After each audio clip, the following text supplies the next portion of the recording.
दोस्तों नमस्कार।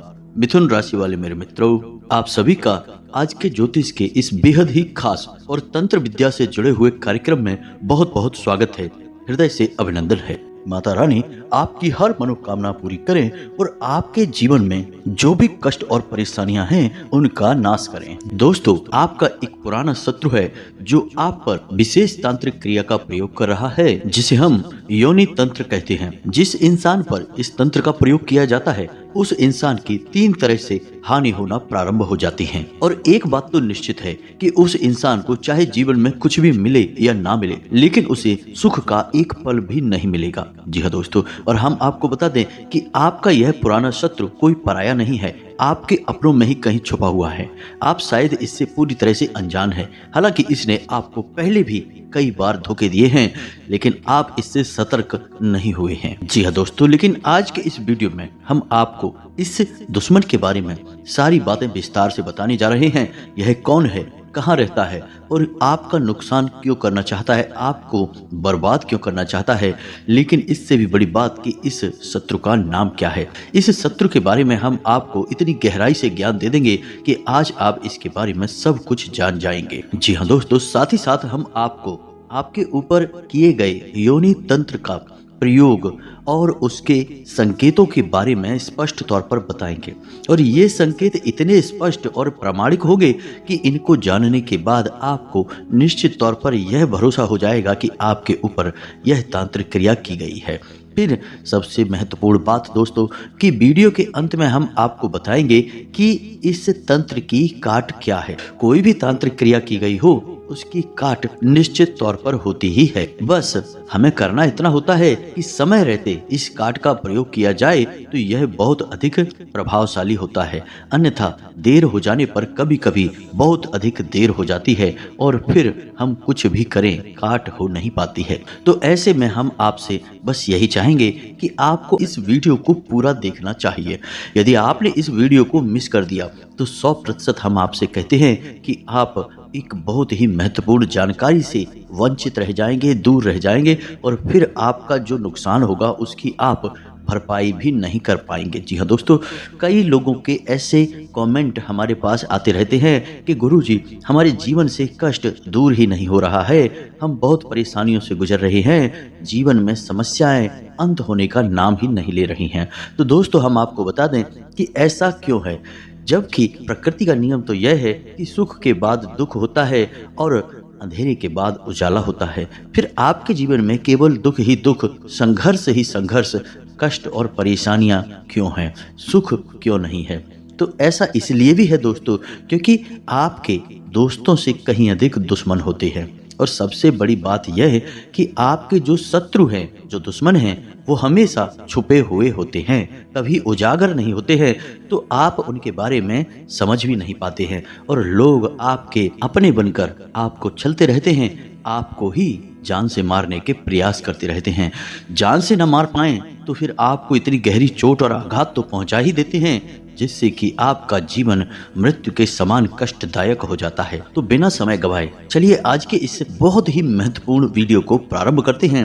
लेकिन इससे पहले आपसे एक निवेदन है कि कमेंट में पूरे भक्ति भाव के साथ, जैसे कि आप एक छोटे बालक हैं और माँ से आसरा मांग रहे हैं, शरण मांग रहे हैं, इस भाव के साथ पूरे हृदय से जय माँ भद्रकाली रक्षा करो, जय माँ भद्रकाली रक्षा करो, ऐसा 3 बार लिखें।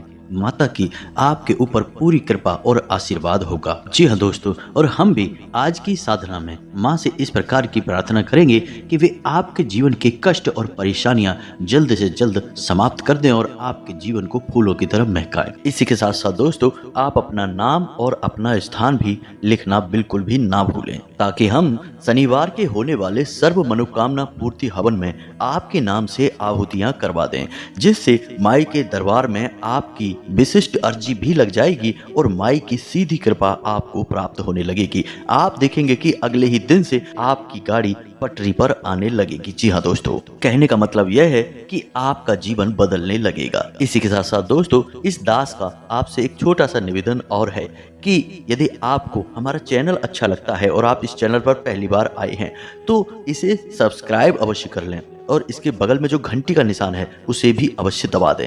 यह बिल्कुल ही फ्री है लेकिन इससे आप हमारा लाखों करोड़ों का मनोबल अवश्य ही बढ़ा देंगे। और हमें पूर्ण विश्वास है कि यदि आप ऐसा करेंगे तो माई आपके ऊपर विशिष्ट कृपा बरसाएंगी अवश्य। तो चलिए जल्दी से चैनल को सब्सक्राइब करिए, फिर आगे बढ़ते हैं। दोस्तों, तंत्र विद्या में जिस तंत्र की बात आज हम कर रहे हैं, यह कोई साधारण तंत्र क्रिया नहीं है। हालांकि यह है बहुत ही सरल, लेकिन इस तंत्र क्रिया का प्रभाव बहुत अधिक शक्तिशाली होता है। और इस क्रिया का प्रभाव इतना अधिक है कि जिस भी व्यक्ति के ऊपर यह क्रिया कर दी जाती है, उस व्यक्ति के जीवन में हमेशा हमेशा के लिए कष्ट और परेशानियों का वास हो जाता है।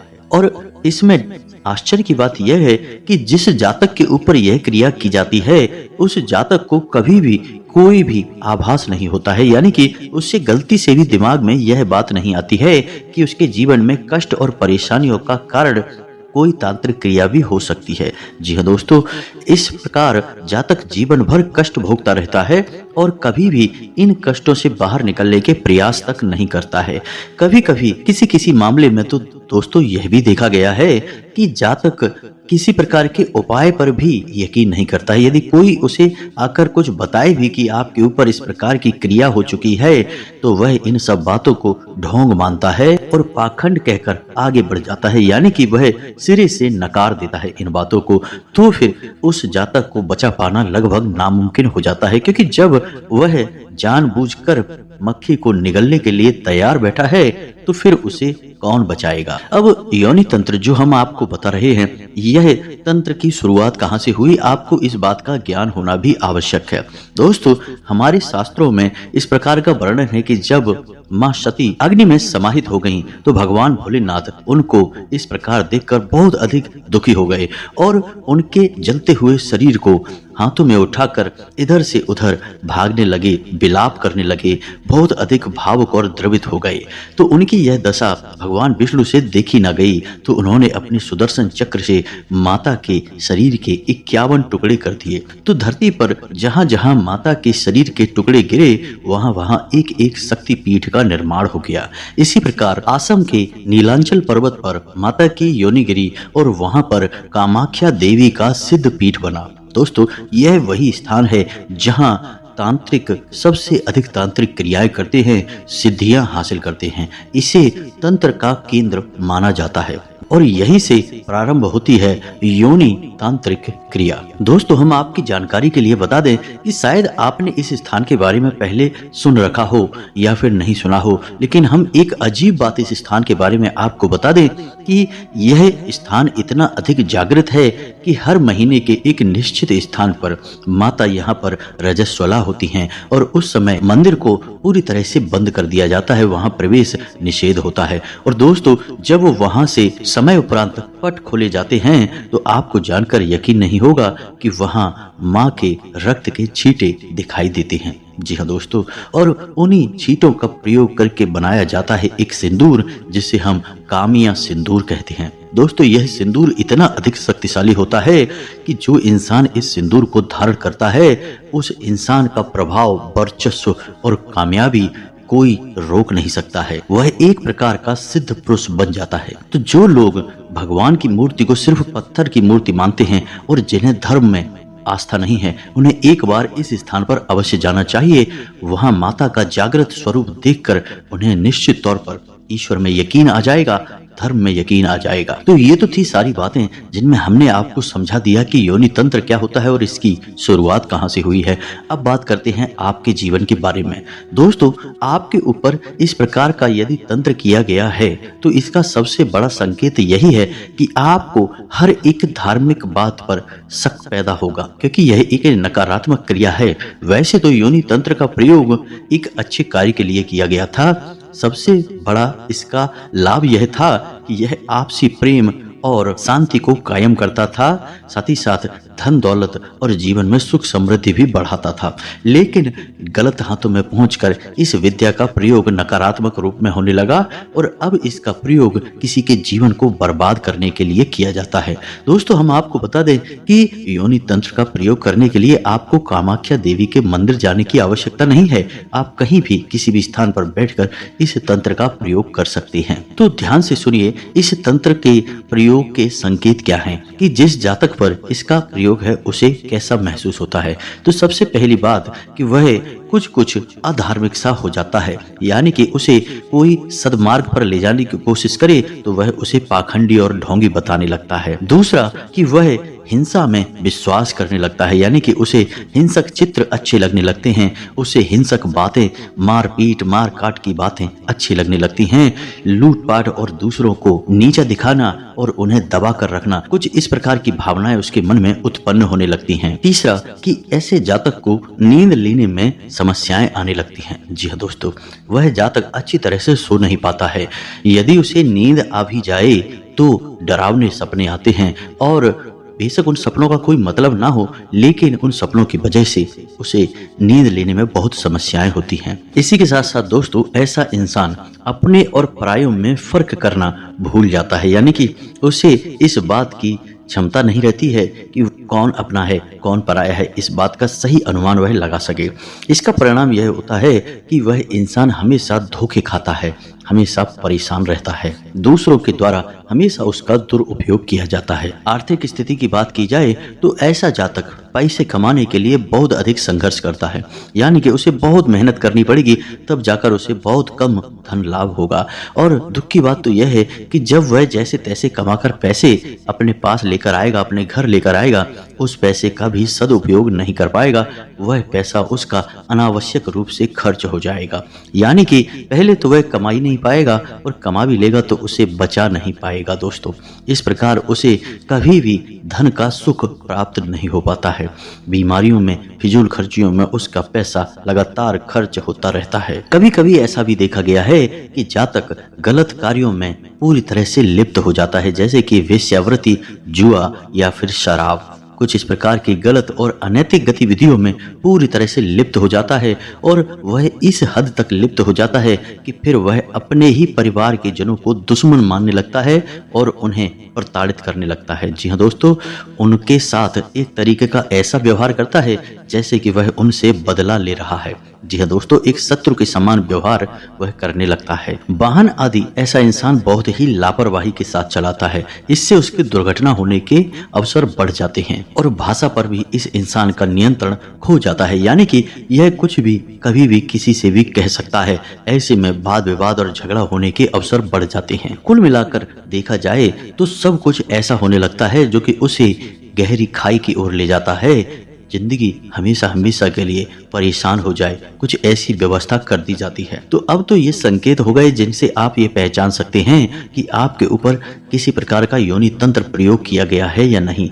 यदि किया गया है, इनमें से कोई भी संकेत मिलते हैं तो आप सतर्क हो जाएं। दोस्तों, हो सकता है कि सारे संकेत आपको ना मिले, लेकिन कुछ यानी कि 2-4 संकेत भी यदि आपको समझ में आ जाएं तो आप सतर्क अवश्य हो जाएं।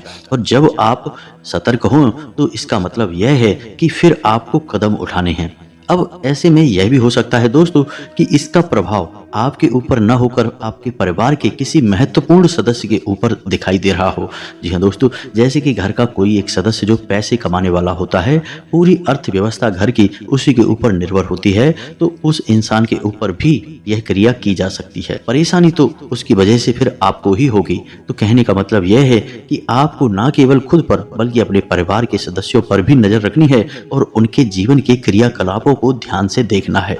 और जब आपको कुछ संकेत समझ में आने लगे तो फिर आपको कुछ जरूरी उपाय करने की आवश्यकता है। उपायों को ध्यान से सुनें, अन्यथा आप बहुत कुछ मिस कर देंगे और जीवन में कभी भी सुखी नहीं हो पाएंगे। तो अब ध्यान से सुने इस तंत्र से मुक्ति का एक बहुत ही शक्तिशाली उपाय जो माँ भद्रकाली से ही जुड़ा हुआ है। जी हाँ दोस्तों, तो उपाय को ध्यान से सुने। यह उपाय सरल है। वैसे तो उपाय बहुत सारे हैं, लेकिन वे बहुत ही कठिन हैं और कुछ कुछ तांत्रिक क्रियाओं के द्वारा ही संपन्न किए जाते हैं, लेकिन एक सामान्य जन के लिए इतने कठिन उपाय कर पाना संभव नहीं है। तो आपके लिए हमने एक सरल उपाय लेकिन बहुत ही शक्तिशाली उपाय ढूंढ कर निकाला है। इस उपाय को आपको करना होगा और एक ही बार में आपके जीवन में परिवर्तन महसूस हो जाएगा। फिर एक छोटी सी क्रिया हम आपको बताएंगे जिसे आपको कुछ दिनों तक जारी रखनी है और उसके बाद आप किसी भी प्रकार के तंत्र से मुक्त हो जाएंगे। जी हाँ दोस्तों, तो ध्यान से सुने कि उपाय क्या है। तो इस उपाय को आपको शनिवार के दिन करना है। यह विशेष तौर पर आपको ध्यान रखना है।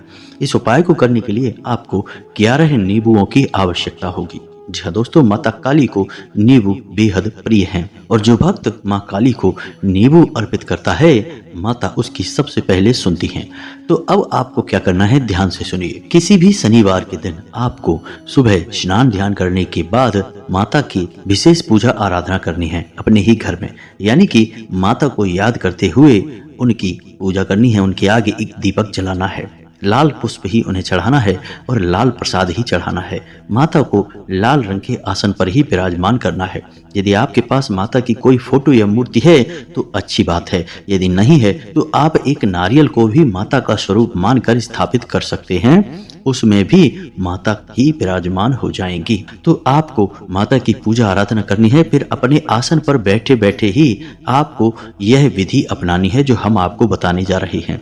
आपको 11 नींबुओं की एक माला बनानी है। अपने आसन पर बैठे बैठे ही आपको यह बनाना है और जब आप माला बना लें उसके बाद हर एक नींबू में एक एक लौंग का जोड़ा आपको लगाना है, यानी कि लौंग को नींबू के अंदर दबाना है। और जब आप लौंग को नींबू में लगा रहे होंगे उस समय आपको इस विशेष मंत्र का उच्चारण करना है। मंत्र धीमे उच्चारण नहीं करना है, इतनी जोर से करना है कि उसे आप स्वयं भी सुन सकें। तो मंत्र आपके मोबाइल की स्क्रीन पर दिखाई दे रहा है, इस मंत्र को आप लिख लें। यह मंत्र माता काली का बहुत ही गुप्त और दिव्य मंत्र है और इस मंत्र का विशेष विधान तांत्रिक क्रियाओं से मुक्ति दिलवाना है। तो आपको इस मंत्र का उच्चारण करना है, ध्यान से देखें। ओम हूम ह्रीम ह्रोम फट स्वाहा। जी हाँ दोस्तों, मंत्र को एक बार फिर से ध्यान से सुने। ओम हूम ह्रीम हूम फट स्वाहा। जी हाँ दोस्तों, इस मंत्र को आप याद कर लें और हर एक लौंग के साथ इस मंत्र का उच्चारण करना है। जी हाँ दोस्तों, कुल मिलाकर 11 नींबुओं में 22 बार इसका उच्चारण होगा। फिर इस नारियल को जो आपने माँ काली के नाम से स्थापित किया हुआ है, इस नारियल को और इस नींबू की माला को लेकर आपको माँ भद्रकाली के या माता काली के, काली या भद्रकाली एक ही हैं दोस्तों, तो आपको माता काली के मंदिर चले जाना है और वहां पर आपको माता को यह माला पहना देनी है। जी हाँ दोस्तों, जब आप इस माला को माता को पहनाएं तो अपने मन में कुछ इस प्रकार के विचार लाते रहें कि आपके ऊपर जिस भी प्रकार की तांत्रिक क्रिया की गई हो, माता आप उस क्रिया की काट कर दें। अब हम आपकी शरण में हैं, बस आप ही हमारा उद्धार करें। निवेदन करें, माता से चर्चा करें और अपने जीवन की समस्याओं के बारे में उन्हें खुलकर बताएं। आप माने कि माता आपकी माँ हैं और वे आपकी हर एक विनती को ध्यान से सुन रही हैं। इसी के साथ साथ आपको 11 दिनों तक रोज रात को 9 बजे अपने घर में माता को याद करते हुए इस बीज मंत्र का एक माला जाप करना है। मंत्र आप ध्यान से सुने, बहुत ही सरल है, एकाक्षरी मंत्र है। ओम क्लीम। जी हाँ दोस्तों, यदि महिलाएं हैं तो क्लीम ओम, यानी महिलाएं किसी भी मंत्र में ओम बाद में लगाती हैं और पुरुष ओम पहले लगाते हैं। तो पुरुषों के लिए ओम क्लीम और महिलाओं के लिए क्लीम ओम। जी हाँ दोस्तों, इस मंत्र का एक माला आपको जाप करना है 11 दिनों तक। इस तरह धीरे धीरे आपके ऊपर से किसी भी प्रकार की तांत्रिक क्रिया हो उसकी काट हो जाएगी और आपका जीवन सरल होने लगेगा। दोस्तों, जो उपाय हमने आपको बताया है, आप इस उपाय को जिस दिन करेंगे उसी दिन से आपको अपने जीवन में अंतर स्पष्ट दिखाई देने शुरू हो जाएंगे। दोस्तों, सबसे पहला अंतर यही होगा कि आपकी मानसिकता अचानक से परिवर्तित होने लगेगी, आपको सब कुछ अच्छा लगने लगेगा और आपके लिए फैसले सही साबित होने लगेंगे, आपको लाभ दिलवाना शुरू कर देंगे। दूसरा आपको लाभ यह होगा कि आपका जो भी शत्रु होगा, जो आपके खिलाफ षड्यंत्र और साजिशें कर रहा होगा, वह खुद ही परेशान होने लगेगा, अपने जीवन की उलझनों में जूझने लगेगा और उसका ध्यान आपके ऊपर से पूरी तरह से हट जाएगा। और भी कई इसके लाभ आपको धीरे धीरे प्राप्त होने शुरू हो जाएंगे। 11 दिनों की यह साधना आपको अवश्य करनी है। दोस्तों, हमने आपको पिछले कई वीडियो में बताया है कि जब भी आप कोई साधना प्रारंभ करते हैं तो उससे पहले आपको संकल्प अवश्य लेना चाहिए। संकल्प के द्वारा ली गई साधना हमेशा सफल होती है, सिद्ध होती है। बिना संकल्प साधना किसी काम की नहीं होती। तो संकल्प लेने की प्रक्रिया बड़ी ही सरल है और यह संकल्प आपको पहले दिन ही लेना होता है। संकल्प लेने के लिए माता को स्थापित करने के बाद आसन पर बैठकर आपको हाथ में जल और पुष्प लेकर बस इतना कहना होता है कि हे माँ, हम 11 दिन की यह साधना करने जा रहे हैं, बस आपकी शरण में है, आप हमारे जीवन के सारे कष्ट हर लें। जी हाँ दोस्तों, और जल और पुष्प आपको जमीन पर छोड़ देना होता है। इसके बाद फिर अगले दिन आपको यह संकल्प नहीं लेना है, केवल एक दिन लेना है और साधना को अखंड करना है दोस्तों, खंडित नहीं होनी चाहिए। निश्चित समय पर रोज यह क्रिया दोहराई जानी चाहिए। साथ ही साथ दोस्तों, जब तक आप साधना करें तब तक जितना हो सके उतना सात्विक रहें, सकारात्मक रहें, नकारात्मक लोगों से दूर रहें, अपने काम से काम रखें और लोगों से जितना हो सके उतना प्रेम से बातें करें। नकारात्मक बातों में बिल्कुल भी रुचि ना लें। दोस्तों, जो जानकारी हमने आपको दी है वह बहुत ही बहुमूल्य है। लोग इस जानकारी को देने के लिए तमाम तरीके के रुपए पैसे की लूट मार करते हैं, तमाम पैसे ले लेते हैं, तब कहीं इस प्रकार की तांत्रिक क्रियाओं की काट करते हैं। हमने यह ज्ञान आपको यूं ही दे दिया है क्योंकि हम सच्चे हृदय से आपकी सेवा करना चाहते हैं, आपके जीवन को बदलना चाहते हैं, क्योंकि हम स्वयं भी माँ भद्रकाली के भक्त हैं और ऐसा करके हम माँ भद्रकाली की भक्ति का अपना पुण्य ही बढ़ा रहे हैं, अपनी भक्ति का घड़ा भर रहे हैं। इसलिए हम इसे माता की भक्ति का एक कदम मानकर ही करते हैं। तो जो भी प्रश्न यदि आपके मन में उठे तो आप कमेंट करके पूछें, हम आपके प्रश्नों के जवाब देने की पूरी कोशिश करेंगे। इसी के साथ साथ आज की इस वीडियो को विराम देते हैं। कमेंट में पूरे भक्ति भाव के साथ जय मां भद्रकाली रक्षा करो अवश्य लिखना, माता आपकी रक्षा करेगी। मिलते हैं अगले ज्ञानवर्धक वीडियो में, तब तक के लिए धन्यवाद। जय माता की।